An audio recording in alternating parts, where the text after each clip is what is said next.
Thank you, Mr. Chairman, and thank you all for being here today. Dr. Gottlieb, in your testimony, you say, among other things, that increasing FDA oversight of generic manufacturers is playing a role in increasing the cost of generic drugs. And you made a similar argument back in 2011 when you testified before the Senate Finance Committee and cited increases in FDA oversight as a factor contributing to drug shortages. So I'd like to examine that claim about the FDA's quote-unquote tighter scrutiny a little bit more closely. You know, one way that regulatory opponents often track FDA oversight is by looking at the number of warning letters that the agency sends out. And these letters basically tell a company to stop breaking the law or face the consequences from that.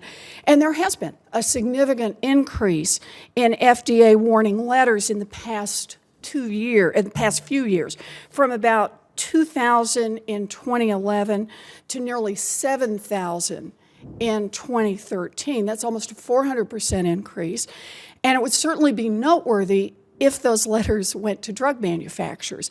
Do you know how many of them did, Dr. Gottlieb?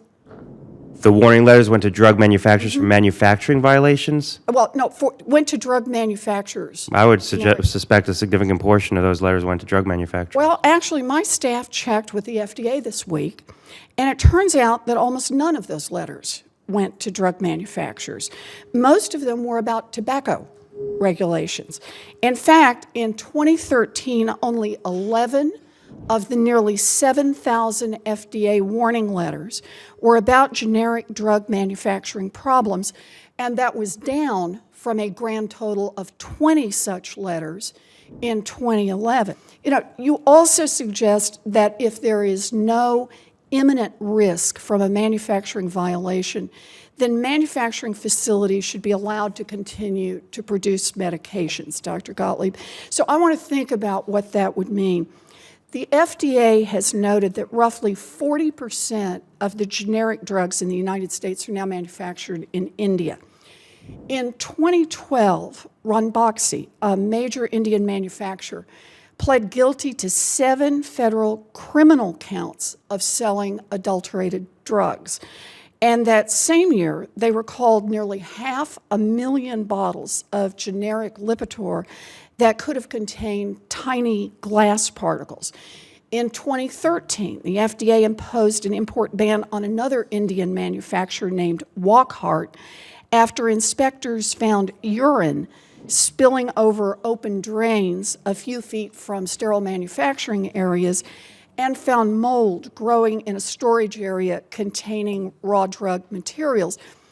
So, do you expect us to believe that after 30 years of successful cost and quality control in the generic drug market, that the American public now has to choose between drugs that are much more expensive and drugs that come from dirty facilities, possibly contaminated with mold, urine, or glass?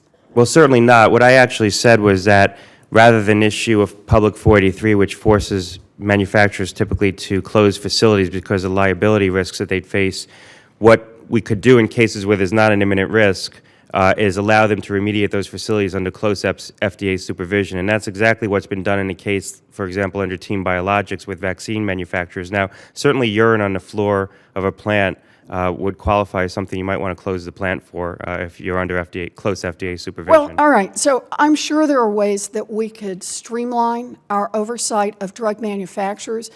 But let's be clear. India is producing 40% of our generic drugs, and the FDA's supposedly burdensome oversight team in that entire country consists of 10 full-time employees. That's 10 people to watch over the production of billions of doses of medicine to make sure that they aren't laced with broken glass or splashed with urine. So I'm sure that some generic drug manufacturers would like to blame their price increases on the FDA and its 10 full-time employees in India. But I think we need a deeper investigation into the price hikes. And frankly, I think we need more support for those FDA inspectors who are trying to keep our drugs safe. So, thank you, Mr. Chairman.